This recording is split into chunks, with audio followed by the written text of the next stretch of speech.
تصمیم گرفتن برای ترک شغل و تغییر محیط کار رو میتونیم یکی از مهمترین بخشای مسیر شغلی افراد بدونیم.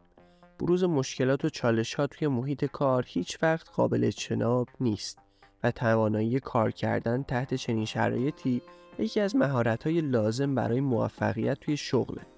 اما رسیدن به خودآگاهی و درک نارضایتی از شغل توسط خود فرد و تصمیم گیری برای تغییر محیط کار از همه چیز با ارزش تره.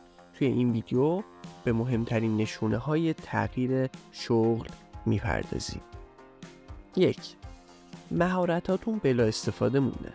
یکی از نشونه‌های مهم تغییر شغل اینه که اون شغل دیگه براتون چالش جدیدی به همراه نداره، به خصوص اگر درخواست شما برای استفاده از مهارت‌های دیگه‌تون توسط مدیرا و سرپرستا نادیده گرفته میشه. 2. فرصتی برای رشد توی محیط کار وجود نداره. یکی دیگه از نشونه‌های تغییر شغل اینه که نمیتونید فرصت رشدی رو برای خودتون توی اون سازمان ببینید. وقتی درباره فرصت رشد حرف میزنیم، منظورمون صرفاً ارتقای شغلی نیست. رشد در مسیر شغلی میتونه از راه‌های مختلفی اتفاق بیفته. 3. شغلتون در راستای علاقتون نیست. بهترین حالت کار کردن وقتی اتفاق میفته که اصلا متوجه کار کردن نشین. این اتفاق تنها زمانی میفته که شما نسبت به شغلتون اشتیاق داشته باشید. اشتیاق نسبت به کاری که انجام میدید میتونه باعث ایجاد حس رضایت فوق‌العاده توی شما بشه.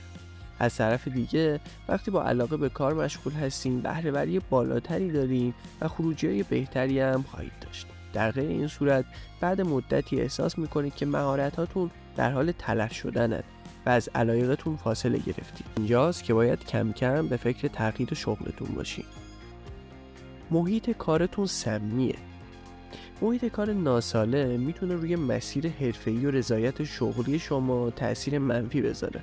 از جمله محیط‌های کاری ناسالم میتونیم به سازمان‌هایی اشاره کنیم که توی اونها شیوه‌های مدیریتی تنبیهی و کنترلی اجرا میشن. بی‌اعتمادی و عدم صداقت وجود داره، کارمندا تحقیر میشن یا مورد تعرض قرار میگیرن. و 5. حد و مرزهای اخلاقیتون زیر پا گذاشته میشه. اگر برای انجام مسئولیت‌های شغلی خودتون مجبور هستین اصول اخلاقیتون رو زیر پا بذارین، بهتره به تغییر محل کار فکر بکنید. حتی اگر به نظر میرسه برای از دست ندادن شغلتون ناچار هستین چارچوب‌های اخلاقی خودتون رو نادیده بگیرین، بهتره به این فکر کنین که چنین شرایطی میتونن در پیدا کردن شغل‌های بعدی و مسیر حرفه‌ای شما تأثیر منفی بذارن.